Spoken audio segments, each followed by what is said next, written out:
En estos momentos vamos a escuchar la palabra de Dios.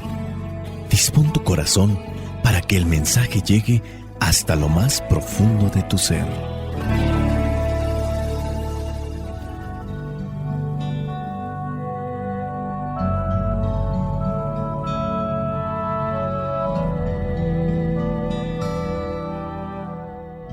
El Evangelio que la Iglesia nos presenta para el día de hoy corresponde a Marcos, capítulo 10, versículos del 1 al 12. Dice así: Jesús salió de Cafarnaún y fue a la región de Judea y a la tierra que está al oriente del Jordán. Allí volvió a reunírsele la gente y él comenzó de nuevo a enseñar, como tenía por costumbre. Algunos fariseos se acercaron a Jesús y para tenderle una trampa le preguntaron si al esposo le está permitido divorciarse de su esposa. Él les contestó: ¿qué les mandó a ustedes Moisés? Dijeron: Moisés permitió divorciarse de la esposa, dándole un certificado de divorcio. Entonces Jesús les dijo: Moisés les dio ese mandato por lo tercos que son ustedes. Pero en el principio de la creación, Dios los creó hombre y mujer. Por esto el hombre dejará a su padre y a su madre para unirse a su esposa, y los dos serán como una sola persona. Así que ya no son dos, sino uno solo. De modo que el hombre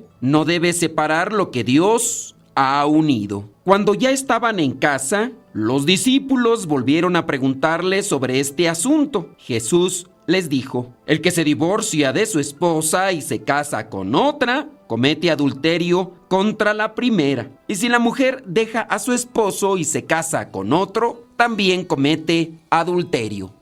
Palabra de Dios. Te alabamos, Señor. Señor Jesucristo, nuestro divino Salvador, gracias te damos por tu infinito amor. Te escuchamos en la palabra, te recibimos y adoramos en la Eucaristía. Te servimos en los hermanos.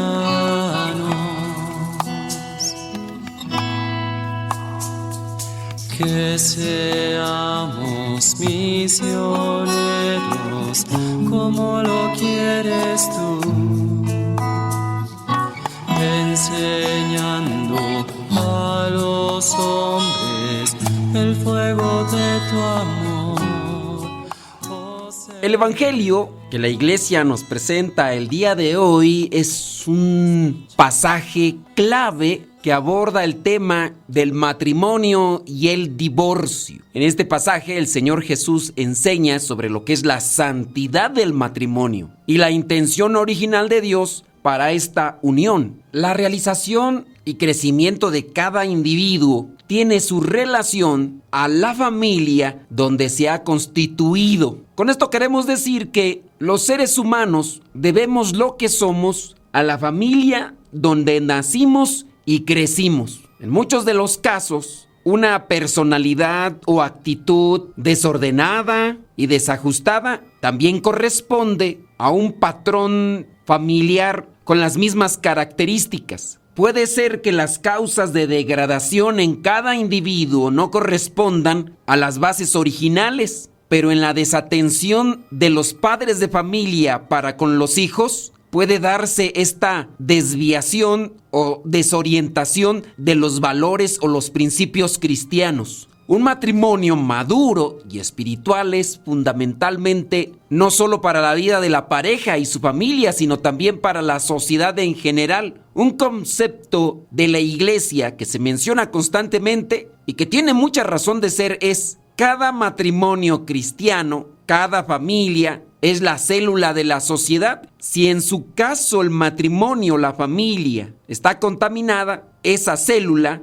en su conexión con otras, con las mismas características, dará por resultado entonces una sociedad afectada. Cuando un matrimonio está cimentado en principios cristianos, no solamente de conocimiento, porque ahora podríamos decir que hay más conocimiento de las virtudes, de la enseñanza cristiana, pero también podríamos casi asegurar que en el conocimiento de la palabra no da realmente una seguridad de vivencia. El conocimiento no es vivencia, sí ayuda, pero más que el conocimiento es la convicción. Hoy muchos conocen más de la palabra que antes. Incluso antiguamente la palabra de Dios ni se tenía en las casas. Hoy casi la mayoría puede tener una Biblia o incluso pueden tener hasta 2 o más. Pueden conocer cuál es el primer libro de la Biblia, cuál es el último, e incluso pueden conocer otras cosas más. Tanto así que se sabe de muchos que son catequistas, predicadores, anunciadores de la palabra de Dios, pero con una desviación en la vida moral, con características de no tenerle temor a Dios, ni tampoco de creer lo que se está anunciando. Esto también afecta a lo que vendría a ser la situación de muchas personas que son y somos consagrados. Se sabe, se conoce de algunos casos que son tremendamente escandalosos. Habiendo hecho un voto de castidad, una promesa de celibato, en la práctica o en la realidad están muy distantes de llevarlo a la práctica. Y así también podríamos decir de algunos casos de matrimonios, tanto de los hombres como de las mujeres, quizá más conocidos en el caso de algunos varones, esposos, padres de familia, conocedores de la palabra de Dios, impartidores de la misma, pero que en la ejecución de la misma no se ve como una realidad. Cuando un matrimonio está cimentado en principios cristianos, cimentado no solamente por el conocimiento, sino por la vivencia, este matrimonio se convierte en un faro de luz que guía a otros hacia los caminos de la rectitud y la virtud. Como tal, no existen matrimonios perfectos, pero sí matrimonios en lucha. Hay muchos pasajes donde se proyecta el matrimonio como ese símbolo de amor de Cristo por su iglesia. Un matrimonio maduro y espiritual refleja este amor sacrificial, este amor fiel. Y cuando la pareja vive este tipo de amor, testifica al mundo sobre la gracia y la misericordia de Dios en su vida. En la medida que más nos exponemos a la palabra de Dios, más nos afecta. Es decir, que más efecto tiene en nosotros. En la medida que más nos exponemos al mundo, más nos afecta, en este caso negativamente. ¿Por qué una persona dentro del matrimonio le fue infiel a su pareja? No es solamente por la debilidad, porque la debilidad es la consecuencia de haberse distanciado de la presencia de Dios como relación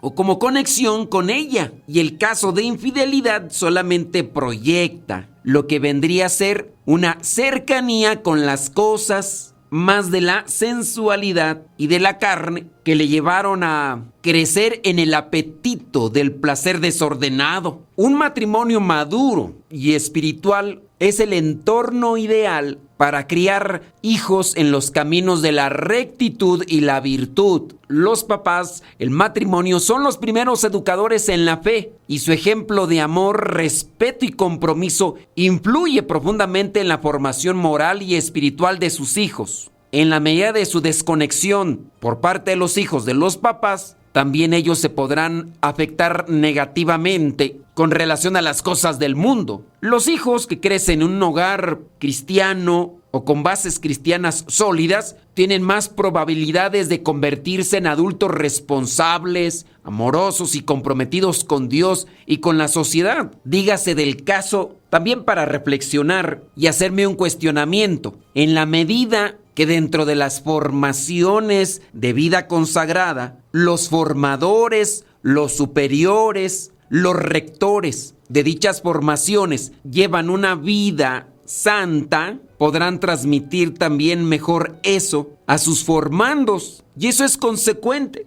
A veces el distanciamiento pudiera darse por desconexión, quizá la mejor de principios familiares, pero no se podrá reprochar que no se dio testimonio. Un matrimonio maduro y espiritual proporciona estabilidad emocional a su pareja, a su familia. Cuando los cónyuges se apoyan mutuamente, perdonan y buscan la voluntad de Dios. crean un ambiente de paz y seguridad, de confianza, de unidad. A veces los hijos pueden distanciarse, no por el hecho de que les hayan dado mal testimonio en su familia. Puede ser quizá más en la separación temprana de sus progenitores y el acercamiento a costumbres y modos familiares adversos o diferentes a su familia, como es el caso de algunos. ¿Por qué fulano y fulanita de tal ya no se acercan con sus hermanos o no tienen convivencia familiar? Porque sus parejas tuvieron un ejercicio de voluntad y la fuerza de dominio, de control fue más grande. Y al final terminó ganando la imposición de la pareja y no tanto la enseñanza familiar. Ya me estoy desviando a aspectos más bien de formación. Vamos a regresar al texto bíblico. El Señor Jesús está en la región de Judea y aquí estos fariseos se le acercan. Quieren ponerle una trampa. ¿Es lícito que un hombre se divorcie de su esposa? Esta pregunta obviamente no era inocente, ya que en aquel tiempo, dentro de lo que dicen los estudiosos, existían dos escuelas de pensamiento que debatían sobre las razones válidas para el divorcio. Había como ese tipo de tendencias. Unos decían que sí y otros decían que no era correcto separarse y otros que sí. Es la enseñanza humana que se va interpretando a la luz de la palabra de Dios. De ahí que nosotros también debemos de ser asistidos por una buena interpretación de la palabra. En los mismos judíos se daba esto. Con la testificación del Señor Jesús se aclara la situación y se da un orden a aquella interpretación desviada que se estaba dando. Por eso en el versículo 5 el Señor Jesús les dice: Moisés les dio ese mandato por lo tercos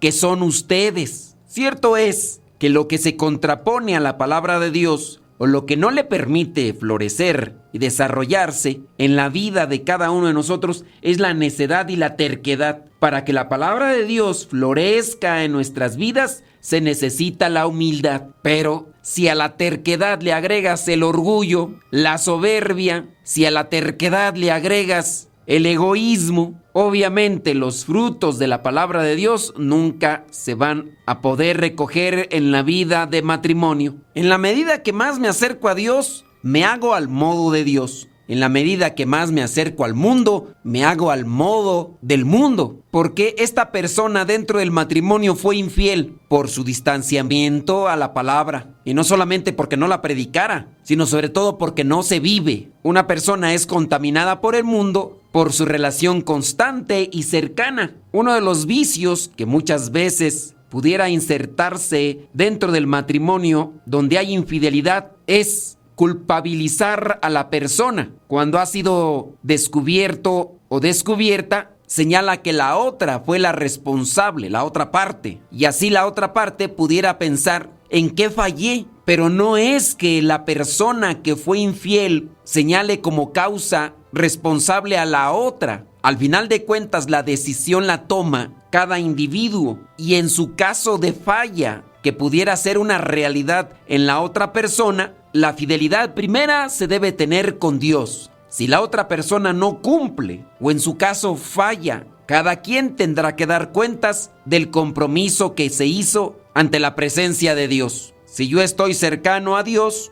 me lleno de Él y mis palabras y mis actos serán solamente una repercusión de lo que llevo en el interior. Que Dios nos ilumine a todos, que tenemos que ser fieles a Dios y que Dios ayude con su sabiduría a aquellos que están afectados con estas situaciones de infidelidad. Espíritu Santo, fuente de luz, ilumínanos. Espíritu Santo, fuente de luz, llénanos de tu amor. La bendición de Dios Todopoderoso, Padre, Hijo y Espíritu Santo, descienda sobre cada uno de ustedes y les acompañe siempre. Vayamos a vivir el Evangelio. Lámpara es tu palabra para mis pasos, luz en mi sendero. Lámpara es tu palabra para mis pasos, luz en mi sendero. Luz, tu palabra es la luz. Luz, tu palabra es la luz. Yo guardaré tus justos mandamientos. Señor, dame vida según tu promesa. Lámpara es tu palabra para mis pasos, luz en mi sendero. Lámpara es tu palabra para mis pasos, luz en mi sendero. Luz, tu palabra es la luz. Luz, tu palabra es la luz. Mi vida, Señor, está siempre en peligro.